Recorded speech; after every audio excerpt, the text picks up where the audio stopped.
ಇವತ್ತಿನ ರೆಸಿಪಿ ಹೆಸರುಬೇಳೆ ಎಲೆಕೋಸು ಪೊರಚುಕೋಟು. ಒಂದೊಂದು ಸತಿ ಅನ್ನ ಮಾಡಿದಾಗ ಜೊತೆಗೆ ಏನು ಮಾಡೋದು, ತಿಳಿ ಸಾರು ಸಾಕಾಗಲ್ಲ, ಹೊಟ್ಟೆ ತುಂಬಲ್ಲ.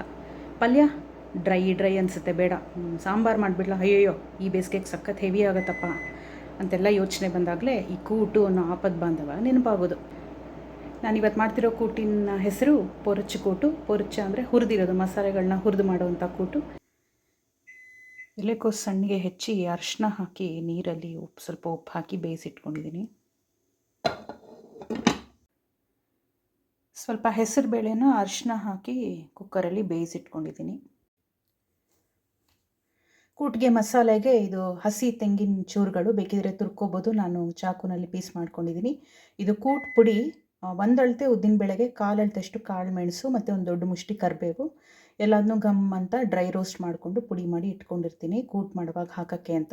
ಇದು 4 ಒಣಮೆಣಸಿನ್ಕಾಯಿ, ಇದು ಸ್ವಲ್ಪ ನೀರು ಹಾಕಿ ಚಟ್ನಿ ಥರ ರುಬ್ಕೊಳ್ಳೋಣ. ಇದೇನೇ ಕೂಟ್ಗೆ ಮಸಾಲೆ, ಇದೇನೇ ರುಬ್ಬಿದ ಮಿಶ್ರಣ. ಈ ರೀತಿ ಕಾಣುತ್ತೆ. ರುಬ್ಬಿದ ಮಿಶ್ರಣನ ಸೇರಿಸ್ಕೊಂಡ್ಬೇಡ, ಬೇಯಿಸಿಟ್ಟಿರೋ ಎಲೆಕೋಸಿಗೆ ಹಾಕ್ಕೊಂಡ್ಬಿಟ್ಟೆ.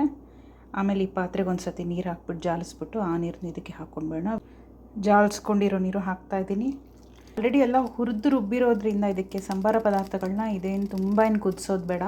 ಮಸಾಲೆ ಹೊಂದ್ಕೊಳ್ಳೋವರೆಗೂ ಒಂದು ನಿಮಿಷ ಒಂದು ಕುದಿ ಬಂದಮೇಲೆ ಇದಕ್ಕೆ ಬೆಂದ ಬೇಳೆನ ಸೇರಿಸೋಣ. ಈಗ ಬೆಂದ ಬೇಳೆನ ಸೇರಿಸ್ಕೋತೀನಿ.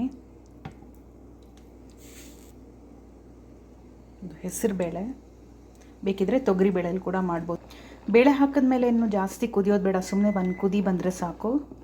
ಬೇಳೆ ಸೇರಿಸಿದ್ಮೇಲೆ ನೋಡಿಕೊಂಡು ಇನ್ನೊಂಚೂರು ಉಪ್ಪು ಹಾಕ್ಕೊಳ್ಳಿ. ನನಗೆ ಸ್ವಲ್ಪ ಉಪ್ಪು ಕಮ್ಮಿ ಅಂತ ಅನ್ನಿಸ್ತು ಬೇಯಿಸೋವಾಗ ಹಾಕಿದ್ದು, ಹಾಗಾಗಿ ಒಂಚೂರು ಉಪ್ಪು ಹಾಕ್ಕೋತಾ ಇದ್ದೀನಿ.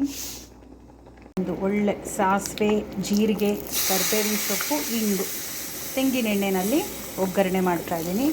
ಸಾಮಾನ್ಯ ಕೂಟಕ್ಕೆ ಕಾಯಿ ರುಬ್ಬು ಹಾಕ್ತೀವಲ್ಲ, ಹಾಗಾಗಿ ನಾನು ತೆಂಗಿನ ಎಣ್ಣೆ ಬಳಸಿ ಒಗ್ಗರಣೆ ಮಾಡಿದ್ದೀನಿ. ಇಲ್ಲ ನೀವು ಯಾವ ಎಣ್ಣೆ ಬೇಕಾದ್ರೂ ಬಳಸ್ಬೋದು. ಒಂದು ಒಳ್ಳೆ ಒಗ್ಗರಣೆ ಕೊಟ್ಟರೆ ಘಮ ಘಮ ಘಮ ಘಮ ಘಮ ಅಂತ ಎಲೆಕೋಸಿನ ಕೂಟು ಸಿದ್ಧ ಆಯಿತು. ಬಿಸಿ ಬಿಸಿ ಅನ್ನದ ಜೊತೆಗೆ ಚಪಾತಿಗಂತೂ ತುಂಬ ಚೆನ್ನಾಗಿರುತ್ತೆ, ಬೆಸ್ಟ್ ಕಾಂಬಿನೇಷನು. ಸೊ ನಾನಿವತ್ತು ಚಪಾತಿನೇ ಮಾಡಿದ್ದೀನಿ. ಇದ್ರ ಜೊತೆಗೆ ಬೇಕಿದ್ರೆ ಮೇಲಿಂದ ಸ್ವಲ್ಪ ನಿಂಬೆ ಹುಳಿ ಹಿಂಡ್ಕೋಬೋದು. ಮಾಡಿ ನೋಡಿ, ಇಷ್ಟ ಆಯಿತು ರೆಸಿಪಿ ಅಂದರೆ ಅಭಿಪ್ರಾಯ ತಿಳಿಸಿ. ಮತ್ತೆ ಇನ್ನೊಂದು ವಿಡಿಯೋಲಿ ಸಿಗೋಣ. ಬಾಯ್.